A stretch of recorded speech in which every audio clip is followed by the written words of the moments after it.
मोदींच्या सरकारमध्ये ते रेल्वे मंत्री म्हणून त्यांनी काम केलेलं.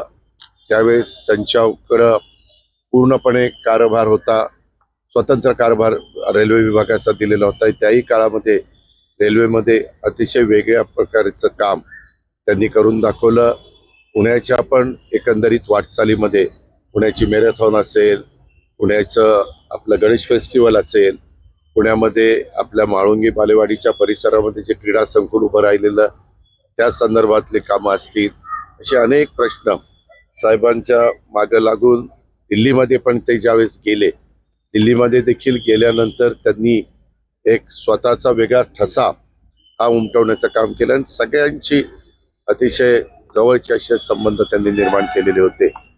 परंतु अलीकडच्या काळामध्ये ते वयोमानाप्रमाणे बऱ्याचदा आजारी असायचे आणि मधी माझा शेवटचा एक कार्यक्रम झाला, तो म्हणजे गणेश फेस्टिवल मागे होतं, त्या कार्यक्रमाला मी गेलो होतो आणि तेव्हा काही उल्लेख मी मागच्या गोष्टीचा करून दिलेला होता.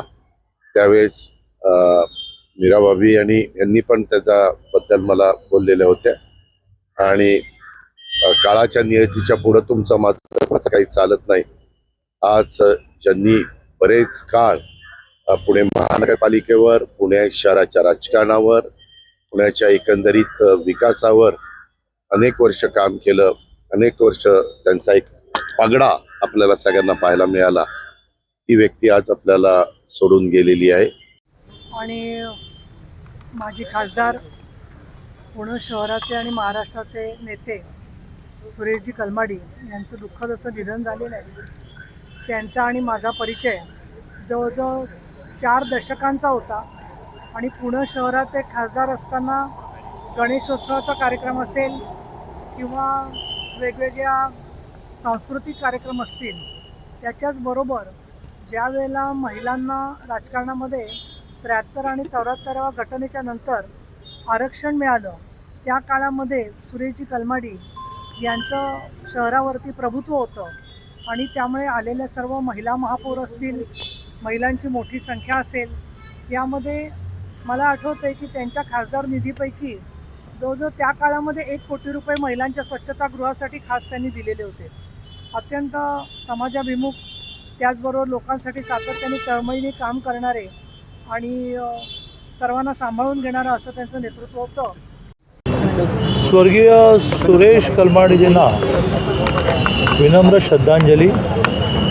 राजकारणामध्ये ताकद बऱ्याच जणांना मिळते, पण विजन, दृष्टी नसली तर त्या ताकदीचा उपयोग अवतीभोवतीच्या लोकांना, शहराला विजन नसल्यामुळे मिळत नाही. सुरेश कलमाडीजींच्या बाबतीमध्ये त्यांना ताकद ही राजकीय खूप मिळाली आणि दृष्टी असल्यामुळे पुणे शहराचा विकास करण्यामध्ये त्यांनी ह्या ताकदीचा खूप उपयोग केला. म्हणजे एक बालेवाडी स्टेडियम जरी आपण म्हटलं, जे तयार झालं आणि वर्षानुवर्ष देशभरातल्या, जगभरातल्या खेळाडूंसाठी ते एका अर्थाने उपयोगी स्टेडियम ठरलं. मग पुणे फेस्टिवलसारखा विषय असेल आणि त्यामुळे पुणे शहराच्या विकासामध्ये ज्यांचं योगदान मोठं होतं असे कलमाडीजी. आणि आश्चर्य म्हणजे की आजारी होते, व्हीलचेअरवरून फिरायचे, आजारी होते तरी लोकांना भेटायला बोलवायचे, चर्चा करायचे, काही ना काही सुचवायचे.